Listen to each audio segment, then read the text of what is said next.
La tregua entre Estados Unidos e Irán busca desescalar la guerra, pero los enfrentamientos entre Israel y Hezbollah mantienen vivo el conflicto. Se sumaron los ataques iraníes a instalaciones energéticas de la península arábiga en una pausa que pende de un hilo. Y en medio de este escenario se buscan negociaciones entre las partes. Ya les contamos los detalles. Así es, estamos empezando este resumen informativo. Gracias por acompañarnos en Impacto Semanal. Bienvenidos.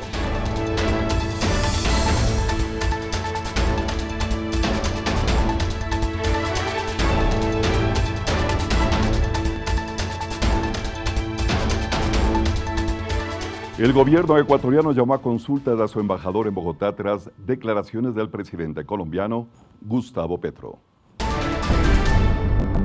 La noticia llegó en un comunicado oficial. Ecuador tomó la decisión de elevar la tasa de seguridad a importaciones desde Colombia al 100%, tras constatar la falta de implementación de medidas concretas y efectivas en materia de seguridad fronteriza. El presidente Gustavo Petro reaccionó en X. Calificó la medida como una monstruosidad.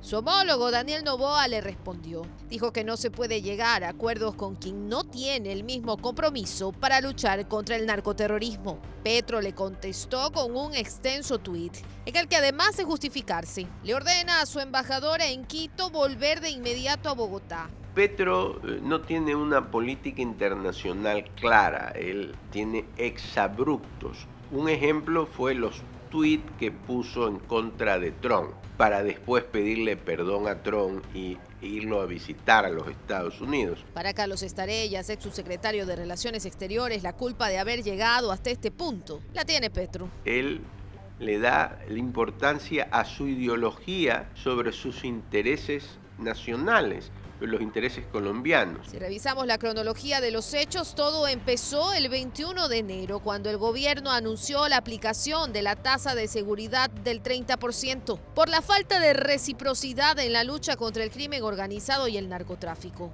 El 22 de enero, es decir, un día después, en represalia el gobierno de Colombia anunció que dejaría de venderle energía a Ecuador, y el 23, en reciprocidad, Ecuador subió de 3 a 30 dólares el valor de transporte del crudo colombiano a través del sistema de oleoducto transecuatoriano. Ya el 17 de febrero, Colombia demandó a Ecuador ante la comunidad andina, y el 24 de ese mismo mes aplicó un arancel recíproco del 30% a los productos ecuatorianos. 2 días después, Ecuador incrementó al 50% la tasa, y cuando las tensiones parecían empezar a bajar, el 16 de marzo Gustavo Petro denunció un supuesto bombardeo en su parte del territorio de la frontera norte, del que responsabilizó a Estados Unidos y Ecuador.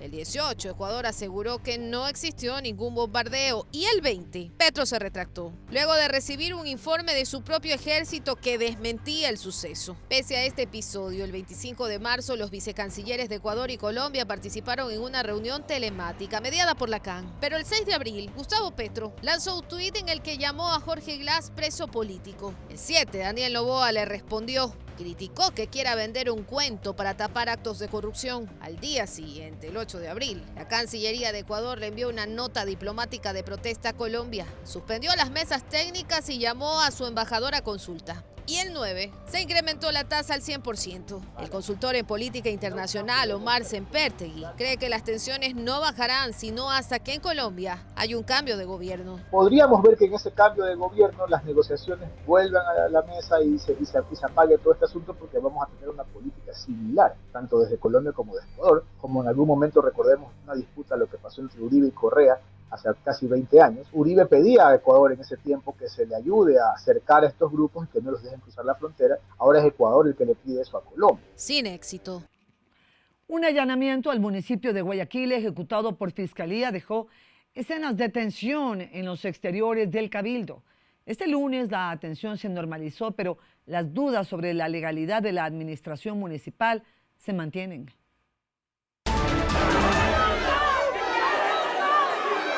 Así terminó la semana en el municipio de Guayaquil, en medio de empujones, gritos y hasta amenazas para agentes fiscales y policiales, que la tarde del viernes, a horas de que arranque el feriado de Semana Santa, salían del Cabildo.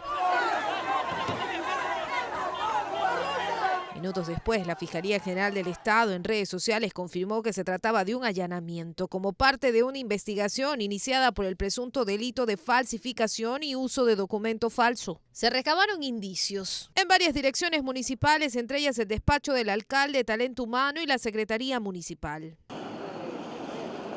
Este lunes, con el regreso a la normalidad, aparentemente también retornó la calma. El municipio abrió sus puertas, la atención al público continuó y la rutina administrativa se mantuvo, pero puertas adentro. La incertidumbre crece. Nosotros como Consejo Municipal recibimos la copia de la licencia pedida por el señor alcalde. Claro, esto dentro de un acto de buena fe. El centro de la polémica es este documento.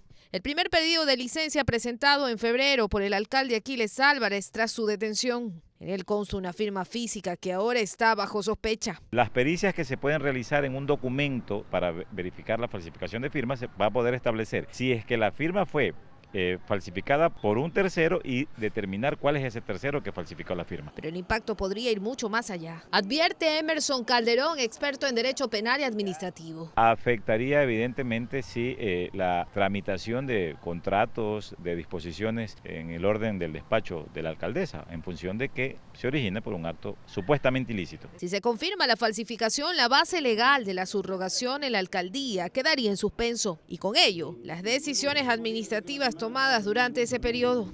Con el pedido de remoción de Aquiles Álvarez presentado por un ciudadano, se abrió un nuevo frente político en la alcaldía de Guayaquil. La solicitud apunta a declarar el abandono del cargo.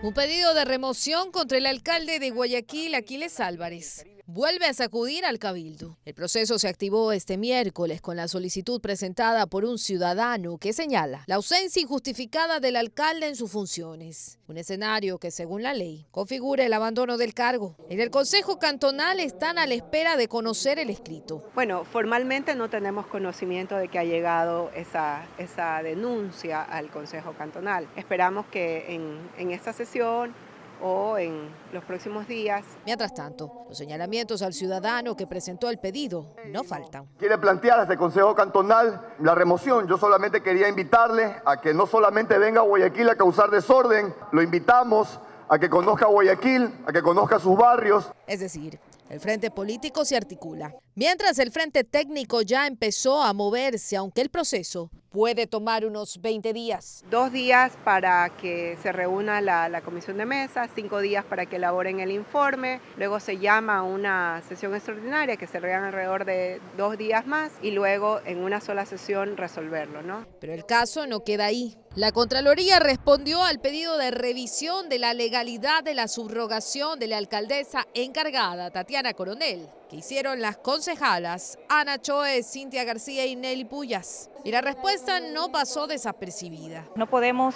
tener el consejo como un juego, ¿no? No puede ser que alguien venga y proponga cosas que sabemos que no son pertinentes, por las que no puedes votar. En el oficio, el organismo advierte que no existían vacaciones ni licencias tomadas ni tramitadas por el alcalde titular, por lo que la subrogación carece de fundamento legal. Entonces, quienes votaron a favor, Contraloría decidirá si existe alguna sanción o no. Con un proceso de remoción en camino y con observaciones de la Contraloría sobre la mesa, la permanencia de Aquiles Álvarez en la alcaldía peligra. El desenlace podría marcar un precedente en la administración municipal. Por lo pronto, en la sesión del Consejo Cantonal de este jueves no se tocó el tema. Deberá tratarse en una sesión extraordinaria esta misma semana. Serían 2 días laborales, posible que si entró ayer, entonces estamos hablando de jueves y viernes. Y es realmente el Consejo Cantonal quien decide si el proceso de remoción se da o no se da.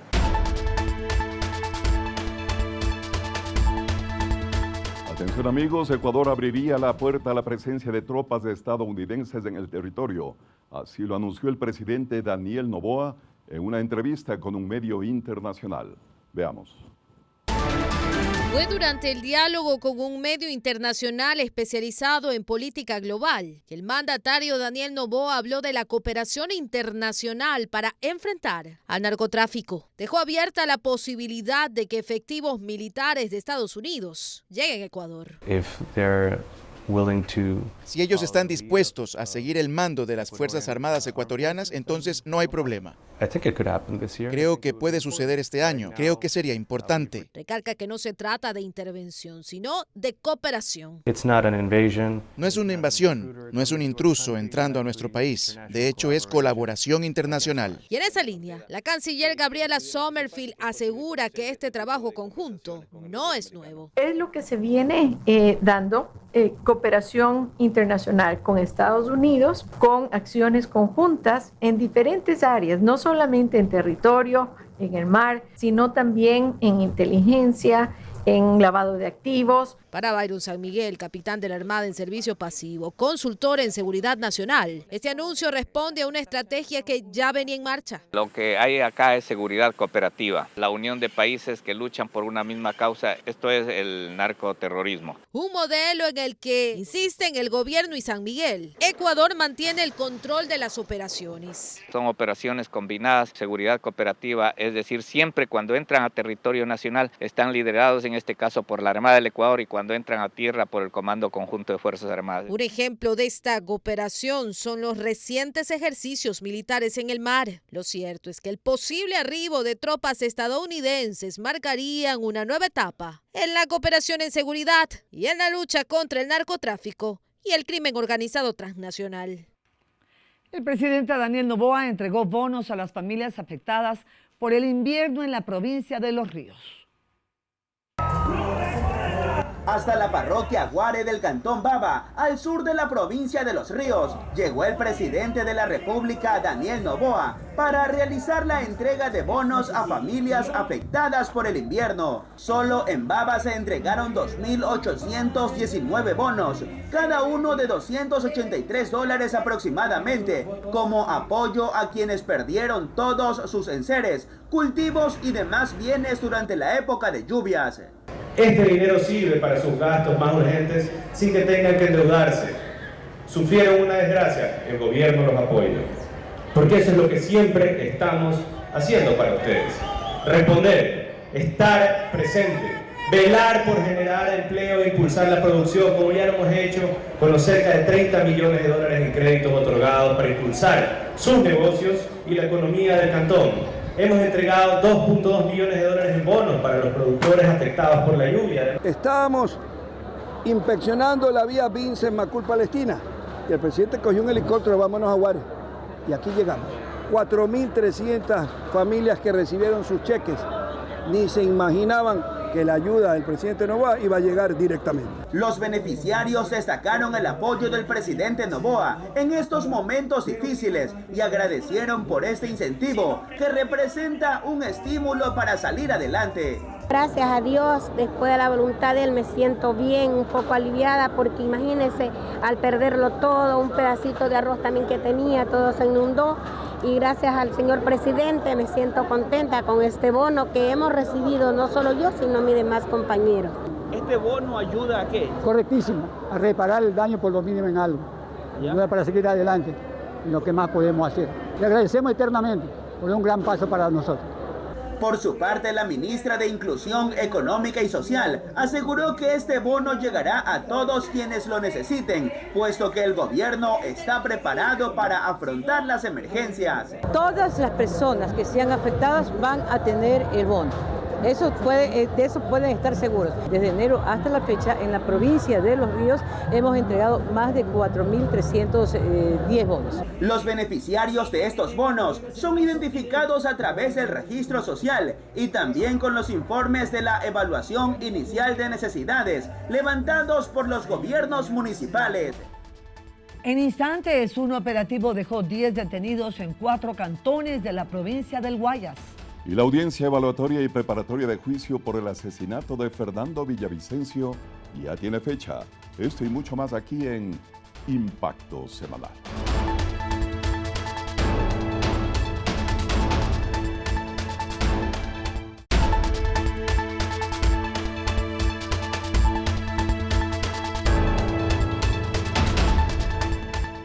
Diez detenidos en 4 cantones de la provincia del Guayas. Los agentes también decomisaron armas y otras evidencias. Veamos.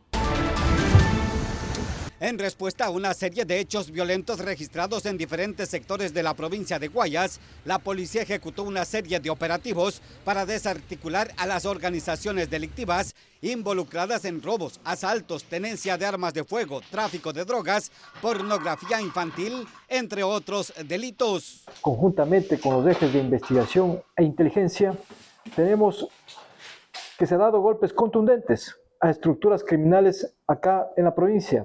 Durante la redada policial, los agentes hicieron varios allanamientos en casas que eran guaridas de las organizaciones criminales, donde fueron capturados al menos 10 delincuentes, 5 de los cuales ya registraban antecedentes penales por una serie de fechorías.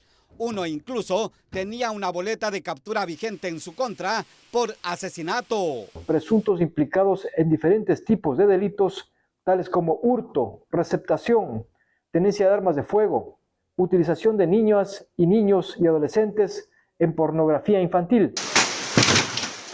En las casas intervenidas, los efectivos policiales encontraron 3 armas de fuego, 6 cartuchos, 12 vehículos entre carros y motocicletas, droga, dinero en efectivo, equipos de comunicación, así como equipos electrónicos con material pornográfico realizado con menores de edad.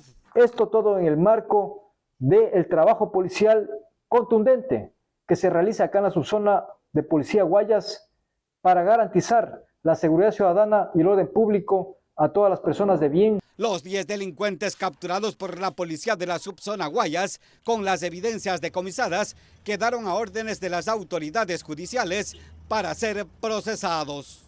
Y un operativo ejecutado por la policía en el cantón Puerto López, en la provincia de Manabí, permitió el decomiso de armas de fuego, municiones y otros indicios vinculados a posibles actividades ilícitas.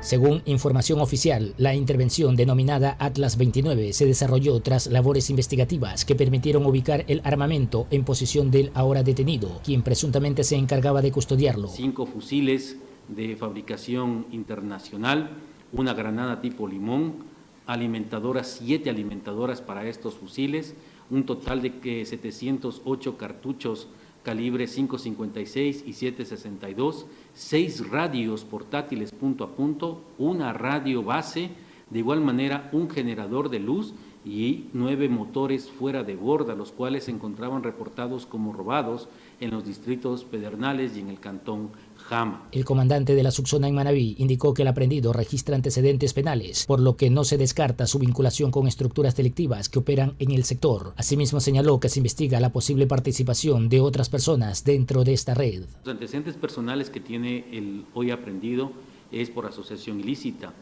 Primero deberíamos revisar qué pasó, si es que cumplió su pena, se acogió a un procedimiento abreviado. Sin embargo, esta es otra causa penal diferente en la cual esperamos que las autoridades competentes le dicten prisión preventiva, se dé inicio a la instrucción fiscal y se llegue a una sentencia en torno. De acuerdo con las primeras indagaciones, el armamento decomisado podría estar relacionado con hechos violentos registrados en los últimos meses en este cantón. Las autoridades también trabajan para determinar la procedencia de las armas y la ruta de ingreso al territorio. Estamos hablando de fusiles de calibre 5.56 y 7.62, que son armas de guerra, son armas de uso militar también. Estas armas hay que determinar la trazabilidad por donde ingresaron. Su pregunta es muy interesante y muy importante, porque las fronteras son parte por donde ingresan estos armamentos, como también por vía marítima. Las evidencias junto al detenido fueron puestas a órdenes de las autoridades competentes, mientras se continúa con el proceso legal correspondiente, incluida la audiencia de formulación de cargos.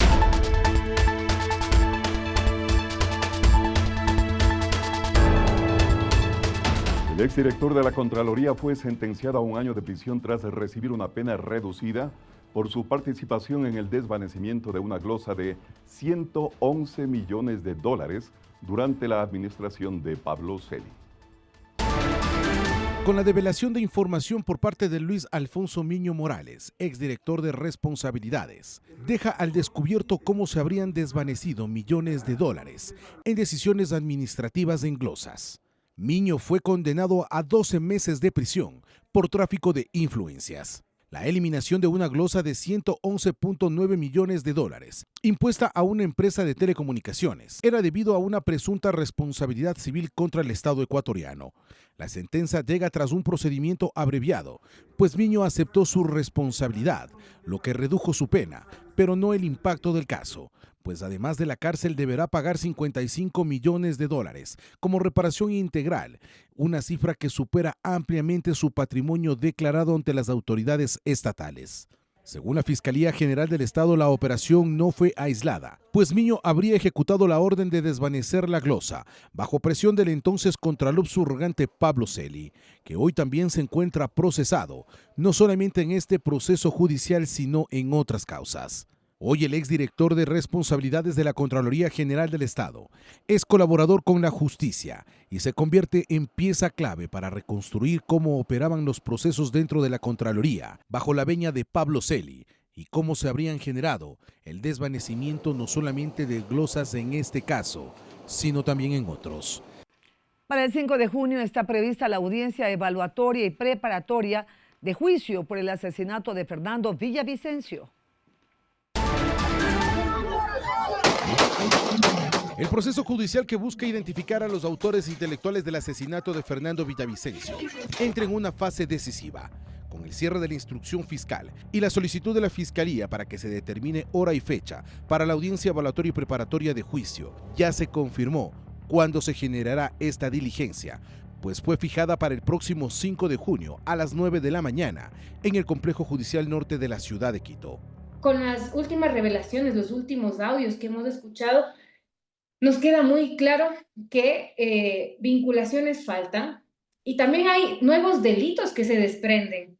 O sea, podemos ver, por ejemplo, un posible fraude procesal. Este proceso avanza hacia una etapa decisiva, pues si el juez a cargo de esta causa analiza que existen los elementos suficientes para llamar a juicio a los 7 implicados, serán procesados por el asesinato del ex candidato presidencial. Entre los primeros formulados cargos en esta causa están José Serrano, Javier Jordán, Ronnie Aliaga y Daniel Salcedo, quien es testigo protegido de la Fiscalía. Y es más, el señor Jordán debe tener muy claro los mensajes que él ha enviado y el respaldo que ya consta en Fiscalía y que demuestra el fraude con el que él actúa día a día. Pero también durante la etapa de instrucción fiscal se llegó a vincular a otras 3 personas, los cabecillas de la organización criminal Los Lobos, alias Pipo, alias Lobo Menor y alias El Gordo Luis. La información recopilada durante el proceso judicial ha ayudado para que Fiscalía inicie nuevas investigaciones, sobre todo por los audios entregados a la Fiscalía que han revelado nombres de otras personas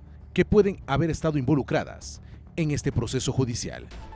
Pausa y al volver, Donald Trump anunció un alto al fuego de 2 semanas con Irán.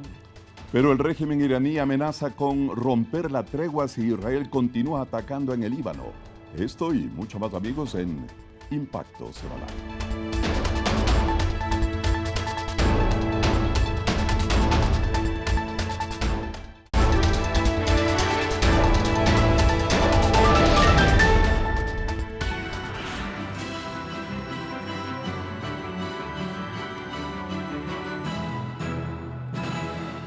Donald Trump anunció un alto al fuego de 2 semanas con Irán y dijo que el régimen acordó abrir el estrecho de Hormuz. Esto y mucho más en el siguiente resumen internacional.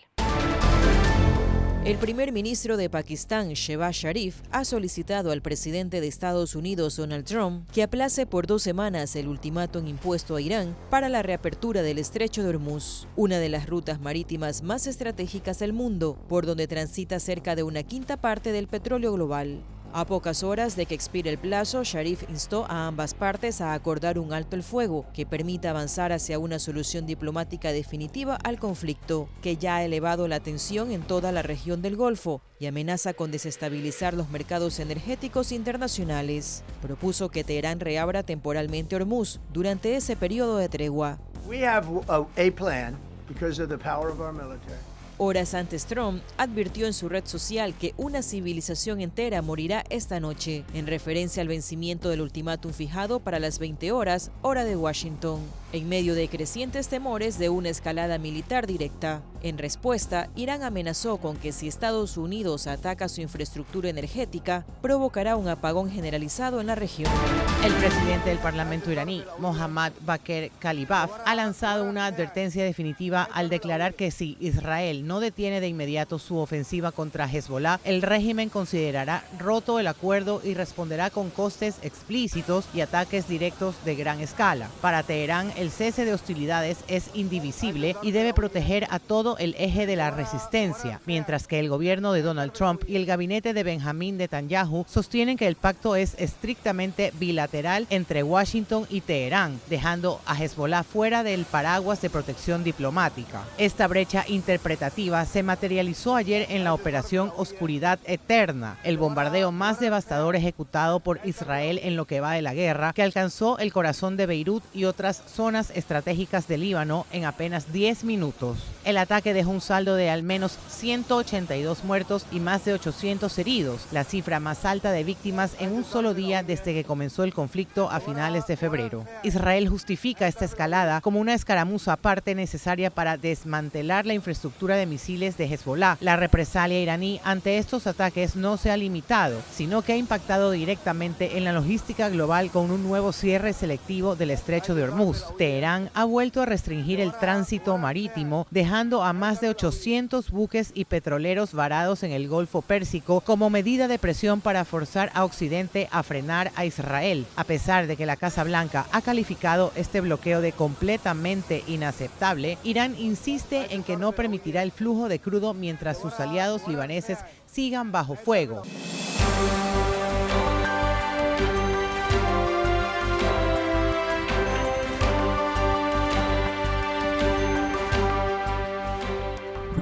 Momentos de incertidumbre vivió el planeta esta semana al acercarse el ultimátum del presidente norteamericano que había amenazado con desaparecer a toda una civilización si Irán no aceptaba un acuerdo para reabrir el estrecho de Hormuz y culminar la guerra.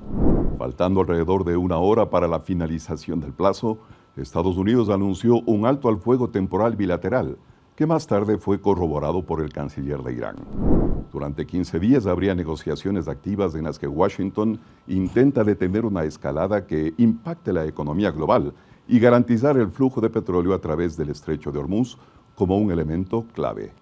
Mientras Teherán intentaría ganar un espacio para resistir la presión militar y negociar desde una posición menos vulnerable. Sin embargo, este equilibrio no es fácil y el escenario puede cambiar de un momento a otro. Actores regionales como Israel y grupos armados por Irán como Hezbollah mantienen una confrontación en el Líbano que podría descarrilar la tregua. En medio de los enfrentamientos, el primer ministro israelí anunció el jueves que ordenó negociaciones directas con el Líbano lo antes posible. Los ataques recientes de Irán contra infraestructura energética de Arabia Saudita, Emiratos Árabes Unidos y Kuwait, sumados a los enfrentamientos en el Líbano, pese a la tregua, evidencian que la guerra en Oriente Medio no se ha detenido. De todas maneras, esta pausa entre Estados Unidos e Irán, aunque frágil, da un ligero respiro al planeta. Lo que pase en los siguientes días dependerá de que la diplomacia logre acuerdos concretos. Caso contrario, los incidentes podrían volver a arrastrar a ambos países y a reanudar el conflicto.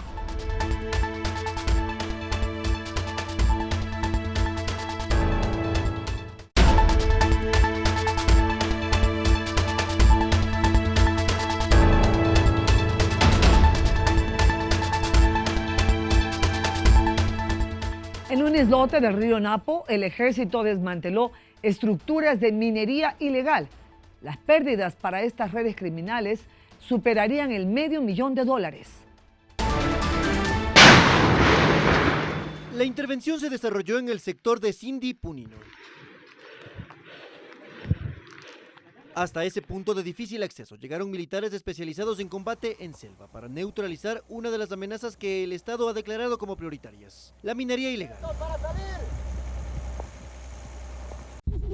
El operativo combinó maniobras terrestres y fluviales. En el lugar operaban estructuras clandestinas dedicadas a la extracción de material aurífero en plena ribera del río Napo. Mediante una infiltración fluvial y un reconocimiento ofensivo dando un golpe letal a la minería ilegal en la provincia de Napo, Cantón Tena, en el sector de Sindhi.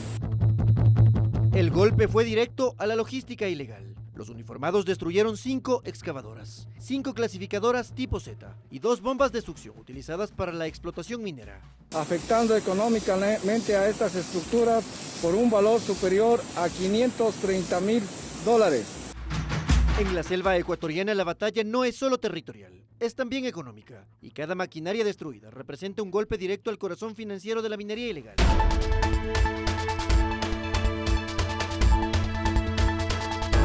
Los 4 detenidos por el asalto a un local en el sur de Quito, entre ellos un ex seleccionado tricolor, cumplen prisión preventiva. El ex seleccionado ecuatoriano Cristian Lara ahora enfrenta a la justicia como presunto implicado en un intento de robo a mano armada en el sur de la ciudad de Quito este día martes. Fue detenido por la Policía Nacional y se encontraba dentro de un vehículo, aparentemente esperando a que los autores del asalto de un local de tecnología huyeran del lugar. En la audiencia de flagrancia, el juez a cargo de la causa dictaminó el pedido de prisión preventiva para los 4 implicados en este caso. Por el delito de asalto y robo, y pues los señores están en este momento ya ingresados en el sector del Inca, en ese centro de privación de libertad. Posterior, pues las diligencias de ley se determinarán posterior. El operativo no solamente dejó detenidos, sino también armas incautadas y la mercadería recuperada que supera los $9,000. Entre el 2022 y el 2026, Cristian Lara ha aparecido en varios procesos judiciales. Según el sistema de la función judicial, 15 causas, entre ellas denuncias por estafa, cobros de dinero por pagarés y letras de cambio. Exhortamos a la ciudadanía que no tenga temor alguno de denunciar. Tenemos muchos canales para que ustedes puedan denunciar. La empresa afectada por el asalto no presentó la denuncia pertinente, pero la Fiscalía encontró los elementos necesarios para procesarlos y el juez validó lo solicitado por Fiscalía. Durante los 30 días que durará la instrucción fiscal, se recopilarán los indicios necesarios para acusarlos por el delito cometido y más aún, si existen más personas involucradas a las presuntas actividades ilícitas en las cuales pueden haber estado involucrados. Una noticia que ha conmocionado esta semana en la comunidad. Una mujer fue detenida en el norte de Quito, acusada de ofrecer a sus propios nietos para servicios sexuales. En Calderón, norte de Quito, se ejecutó el operativo luego de las denuncias que recibió la Policía Especializada en Menores para detener a la abuela que explotaba sexualmente a sus nietos. Se encontraba en un total desaseo. Los menores también se encontraban en el descuido, sin alimentación por parte de su cuidadora, es la abuela materna. Se evidencia obviamente una negligencia en ese cuidado a primera instancia. La mujer ofrecía a los niños en redes sociales, 4 en total que fueron rescatados por los agentes. La abuela los ofertaba a través de mensajería instantánea. Acorde a los resultados, estas valoraciones indican que habían sido en su mismo domicilio abusados sexualmente. Otras veces eran llevados a otros lugares para que personas sin escrúpulos cometan este tipo de crimen, una aberración contra los niños. Por el delito de trata de personas, la abuela podría pasar más de 20 años en prisión por los agravantes registrados. La pena sería de 16 a 19 años, ya que estaría inmerso en el artículo 92, numeral 2, y adicionalmente se aplicaría el 1/3 más de la pena, valerse de menores y también cometer el delito en contra de menores, por lo que la pena sería de 25 años. Fue llevada a la unidad de flagrancia para el inicio del proceso legal. Los niños permanecerán bajo custodia hasta que se encuentre una familia ampliada que los pueda acoger. Luego de esta breve pausa, atención, un ecuatoriano es parte importante en el proyecto espacial Artemis II. Además, habilitaron 9 puntos en la provincia del Guayas para el cambio de domicilio electoral. Este y mucho más en Impacto Semanal.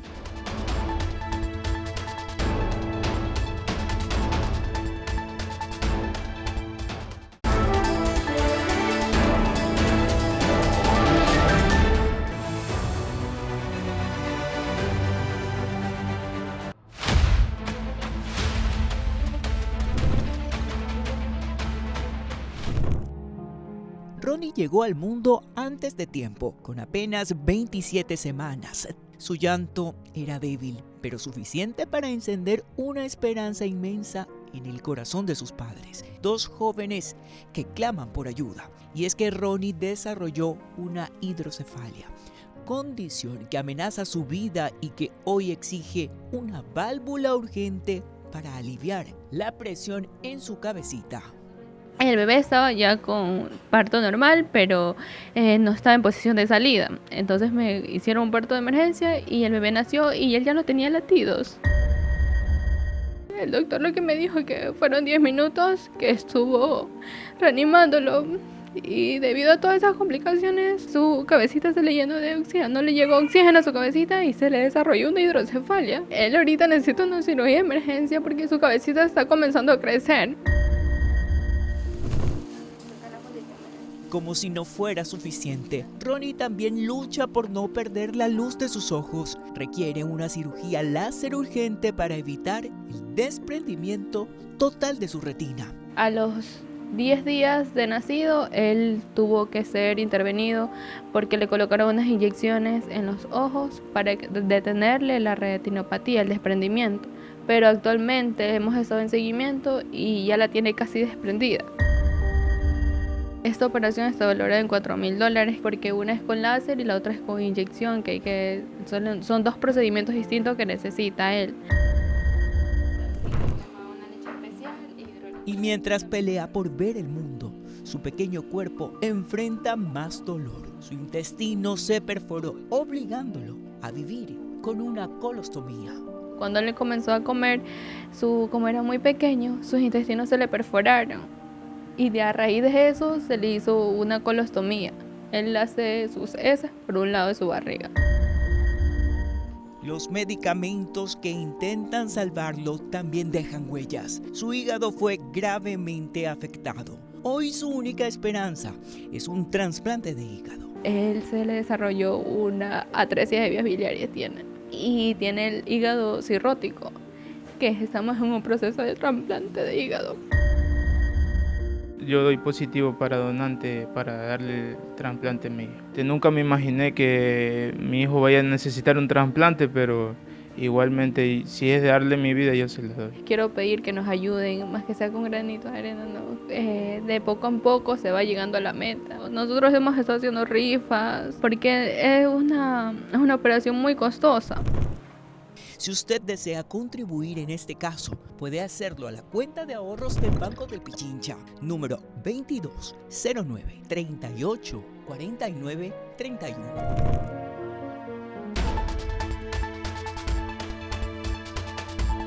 El ecuatoriano José Granda desarrolló modelos que permiten prever fallas, corregir trayectorias y resguardar a la tripulación de Artemis II.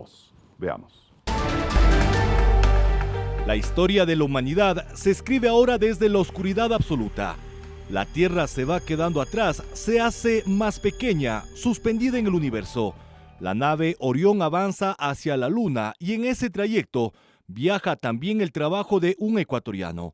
Mi nombre es José Granda Díaz. Yo nací en Ecuador. José Granda nació en la Alameda, en Quito. Ahí empezó todo.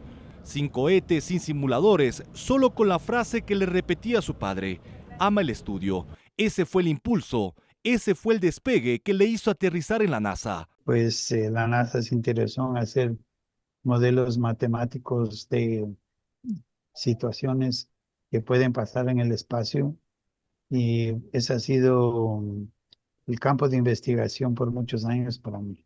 Desde las aulas de Quito a la ingeniería mecánica, de ahí a Berkeley, después a la docencia en California y finalmente a uno de los entornos más exigentes del planeta, la NASA. En esta misión, la parte que yo y mis estudiantes tenemos es en el descenso del módulo lunar a la Luna. Son sus modelos matemáticos los que traerán de regreso a los astronautas y esos mismos cálculos serán usados en la misión a Marte. Van a estudiar la geografía, la composición de la Luna, todas esas con equipos que ahora tienen la posibilidad de hacerlo. Artemis II es la primera misión tripulada alrededor de la Luna desde 1972. 4 astronautas, una nave Orión, un objetivo: probar el camino de regreso y preparar el siguiente destino de la humanidad, camino a Marte. Habilitaron 9 puntos en la provincia del Guayas para el cambio de domicilio electoral de cara a las elecciones seccionales.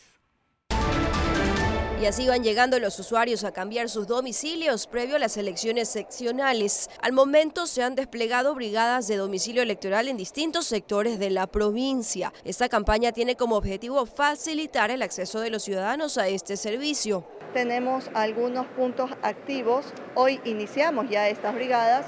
En Guayaquil tenemos 9 puntos, en San Borondón 1 y en Daule 1. Y así progresivamente vamos a ir aperturando o haciendo ya brigadas móviles también.